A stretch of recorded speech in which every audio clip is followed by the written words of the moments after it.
Rakyat sangat berharap hal-hal baik tersebut akan beriringan dengan semakin baiknya kualitas pengadilan. Baiklah, untuk mempersingkat waktu, kita persilakan kepada Pak Hotman Paris untuk menjelaskan dua masalah ini, ya, bergantian dengan keluarganya. Kami silakan Pak Hotman. Terima kasih pimpinan rapat dan juga para anggota dewan yang kami hormati. Saya hadir di sini dengan ibunya Raditya, Ibu Makiati, yang sedang diadili dalam tuduhan pembunuhan. Dan tim kuasa hukumnya dari Lombok juga hadir di sini yang pakai topi. Okay. Yang sebelah kiri saya ini adalah tim kuasa hukum dari Batam yang untuk Pandi, tapi ibunya lagi OTW ke sini. Ya. Yang pertama dulu, yang kami sudah kasih ringkasan itu yang khusus pembunuhan di Lombok. Jadi inti kasusnya adalah tidak sama sekali tidak bisa diterima nalar hukum seorang yang sudah mati bisa menganiaya si pelaku. Ceritanya begini, anaknya ibu ini pacaran dengan teman kampus, terus mereka dating, bertemu di pantai di Lombok, ya, dan itu adalah daerah yang cukup ramai, ada hotel besar di sana. Kemudian kurang lebih satu hari, si wanita ini, pacarnya ini tidak pulang-pulang, akhirnya dicari oleh keluarganya. Akhirnya kemudian sekitar 34 hari ditemukanlah mayat dari pacarnya wanita ini, ya, pacar di pantai, sedangkan ditemukan juga jarak 100 meter tubuh dari si anak ibu ini yang laki-laki yang sekarang jadi terdakwa dalam keadaan bonyok semuanya, luka-luka, ya. Berselang beberapa bulan tiba-tiba dituduh sebagai pelaku pembunuh. Sehingga pertanyaannya adalah, kalau memang dia pelaku pembunuh dari si wanita ini, kenapa dia masih ada di situ pingsan? Bukanya semua bonyok semua, ya. Dan itulah kejadiannya, dan juga tidak ada satupun saksi yang melihat kejadian. Pengakuan dari anak ibu ini bahwa ada orang oknum yang memang sebagai pelaku, waktu itu diminta dibikin sketsnya oleh, ya ini dia nih, inilah tubuh dari anak ibu ini pada saat ditemukan di pantai, ya, dan mayat dari pacarnya ditemukan kurang lebih 100 meter. Ya, pertanyaannya adalah siapa yang menganiaya ini? Ya, siapa yang menganiaya? Berarti ada pelaku lain. Dan kalau dia menganiaya pacarnya, ngapain dia di situ? Kenapa nggak kabur? Dan sampai hari ini tidak ada saksi yang melihat sama sekali. Sebelumnya saya kenalkan dulu yang tadi lupa. Ini semua pengacara-pengacara muda dari tim Hotman 991, ya, di mana kita memberikan bantuan hukum ke seluruh Indonesia, dan sudah banyak yang berhasil mendapat perhatian terutama dari bapak-bapak. Ini semua pengacara semua nih, ya. Itu kira-kira. Jadi kami melihat di sini sebagaimana kata Bapak Prabowo bahwa sudah terjadi miscarriage of justice. Yang kedua, kata Bapak Prabowo juga, kayaknya dia lebih pintar dari jaksa atau dari polisi, bahwa pidana itu tidak boleh ragu-ragu, tidak boleh reasonable doubt, harus total beyond reasonable doubt. Ini tidak ada saksi, dan pelakunya yang dituduh membunuh dalam keadaan pingsan ditemukan tidak jauh dari mayat. Kalau memang dia pelakunya, harusnya dia sudah kabur. Jadi kira-kira sekarang tahapnya sudah sampai diadili, ya, sudah persidangan, namun baru kesempatan ibu ini bisa datang ke Jakarta. Mohon izin kalau bisa agar ibunya langsung bisa mencari, silakan bantuin. Ya, kami persilakan. Ya. Ibu dari pembunuhan di Lombok. Assalamualaikum warahmatullahi wabarakatuh, Pak. Saya ibunya Radit Adiansa, yang anak saya kuliah di Undram Mataram, Pak. Saya berasal dari Sumbawa. anak saya menuntut ilmu di Mataram, Pak. Dia anak dari SD sampai kuliah, dia pintar dan dia masuk kelas internasional dengan IPK 4, Pak. Dia ingin menjadi anak yang sukses dan dia berjanji kepada saya pengen sukses, dia datang kuliah, Pak. Dia dapat beasiswa, dengan biaya itu dia bisa membeli peralatan kuliahnya, Pak, karena saya orang tidak mampu. Tapi tiba-tiba di tanggal 26 saya menelpon anak saya, 26 Agustus saya menelpon anak saya, HP anak saya tidak aktif, Pak, sampai tengah malam saya berusaha menelpon, tidak aktif. Pak, selesai saya sholat subuh, ada orang yang menggedor pintu memberitahu bahwa ada anak saya lagi dibegal katanya, Pak.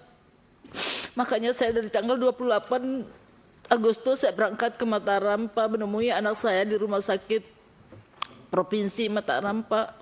Sampai saat ini saya tidak pernah pulang ke Sumbawa, Pak, tetap menemani anak saya. Tapi di malam itu, tanggal 19 malam, bulan 9 September, Pak Kanit datang bersama rekan-rekannya membawa anak saya dan berkata anak saya akan dilindungi, katanya, Pak. Kenapa dilindungi, kenapa harus anak saya dibawa? Saya bilang, ya saya mau bawa ke KLU, Bu. Dibilang, akhirnya saya bilang kalau memang begitu anak saya diamankan, Pak, saya pengen ikut, saya gitu harus ikut temani anak saya. Setelah perjalanan ke KLU, Pak, anak saya dikatakan, Radit mengaku sudah mamamu. Dia bilang, disuruh mengaku anak saya, Pak, kalau anak saya telah melakukan pembunuhan, Pak. Tapi saya bilang, mana saya, jangan bilang apa-apa, anak kamu betul kau melakukan itu. Saya bilang, anak saya gak bentar, Pak, bersumpah di Allah, Mama. Dia bilang, saya berani bersumpah atas nama Allah, dibilang sekarang dicabut nyawa saya sama Allah kalau saya melakukan, katanya Radit, Pak. Dia katanya mengamankan anak saya dari keluarganya Pira, katanya, tapi anak saya dijadikan tersangka.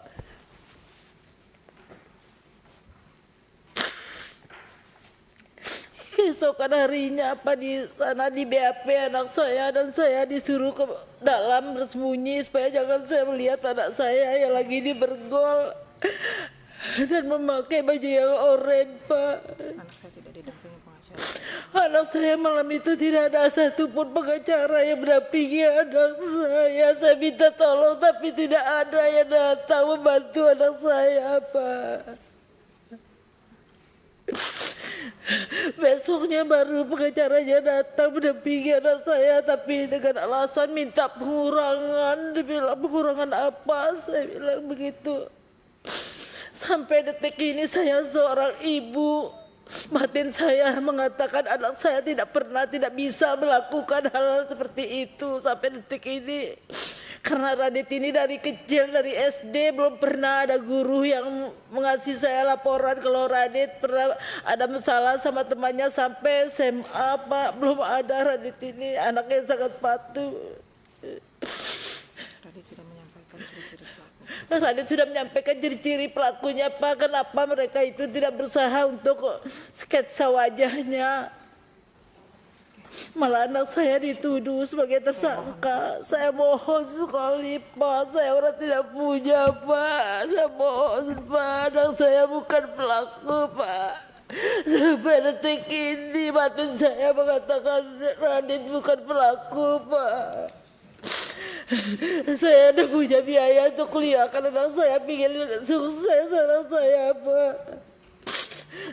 Tapi dinyatakan anak saya tersangka. Saya berjanji ke Radit, Mama tidak akan pulang ke Sumbawa. Mama tetap berada di tembok penjara atau dimanapun kamu berada. Saya bilang, saya tetap menemani kamu. Yang penting kamu harus tetap kuat hadapi ini. Saya bilang, saya mohon, Pak, saya mohon sekali, Pak. yakin anak saya Pak bukan pembunuh Pak. Batin saya tetap mengatakan seperti itu Pak. Lihat Pak, anak saya ini apa pantas anak saya dituduh seperti ini Pak. Dan mungkin anak saya memperkosa saya, berusaha sebagai orang ibu. Apa dia pernah melakukan hal-hal yang tidak baik terhadap Vira? Tidak Pak. Saya kira cukup. Cukup ya. Jadi yang kami mohon perlindungan hukum adalah secara pembuktian tidak ada satupun yang melihat, tidak ada saksi fakta yang mengatakan bahwa anak ibu ini sebagai pelaku. Tidak ada.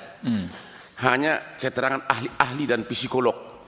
Itu satu. Jadi sesuai dengan kata presiden kita, beyond reasonable doubt itu benar-benar jauh dari itu. Yang kedua, kalau anaknya sebagai pelaku dalam keadaan bonyok, bahkan waktu ditemukan dipapah dibawa ke puskesmas dalam keadaan seperti ini, dan mayat pacarnya kurang lebih 100 meter. Kalau memang dia pelaku, ya tentu dia udah kabur.